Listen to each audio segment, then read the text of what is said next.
জাতীয় নাগরিক কমিটি ও বৈষম্য বিরোধী ছাত্র আন্দোলনের নেতৃত্বে নতুন রাজনৈতিক দলের আত্মপ্রকাশ হতে পারে সম্ভাব্য ২৪ ফেব্রুয়ারি।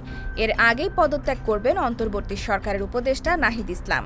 সরকারের একটি ঘনিষ্ঠ সূত্র জানিয়েছে ২০ ফেব্রুয়ারি শেষ কর্মদিবস হতে যাচ্ছে নাহিদ ইসলামের। সেদিনই তার পদত্যাগ করার জোর সম্ভাবনা রয়েছে। মন্ত্রণালয় ছেড়ে নাহিদ ইসলাম নতুন দলের দায়িত্ব নেবেন বলে জানিয়েছেন জাতীয় নাগরিক কমিটির মুখ্য সংগঠক সার্জিস আলম। তিনি বলেন, আমাদের রাজনৈতিক দল এই ফেব্রুয়ারি মাসের মধ্যে আসছে। নাহিদ ইসলাম নতুন রাজনৈতিক দলের আহ্বায়ক হবেন তা প্রায় নিশ্চিত। তবে সদস্য সচিব পদ ঘিরে আলোচনা এখনো চলছে। সংগঠন সূত্রে সর্বশেষ পাওয়া তথ্য অনুযায়ী এ পদে আখতার হোসেনের থাকার সম্ভাবনাই বেশি। নেতারা বলছেন, সদস্য সচিব পদ নিয়ে আলোচনা থাকলেও নাহিদ আখতারই এগিয়ে আছেন নেতৃত্ব পাওয়ার দৌড়ে।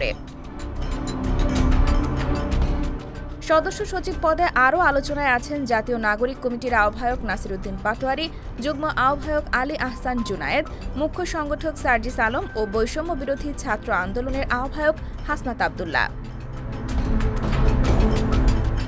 সম্প্রতি সদস্য সচিব পদ নিয়ে নিজেদের মধ্যে দ্বন্দ্বে জড়ান নাগরিক কমিটির নেতারা। শঙ্কা দেখা দেয় ঘোষণার আগে দল ভাঙনের। আন্দোলনে জড়িত সদস্যরা আখতারকে সমর্থন করেন। অন্যদিকে নাগরিক কমিটির নীতি নির্ধারণে গুরুত্বপূর্ণ ভূমিকা পালনকারী উপদেষ্টা মাহফুজ আলম চান নাসির উদ্দিন নতুন দলের সদস্য সচিব হোক।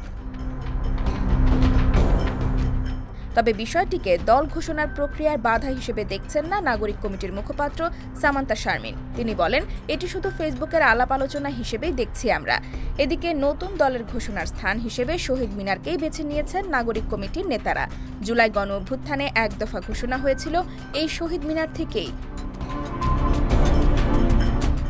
IBTV USA, new York.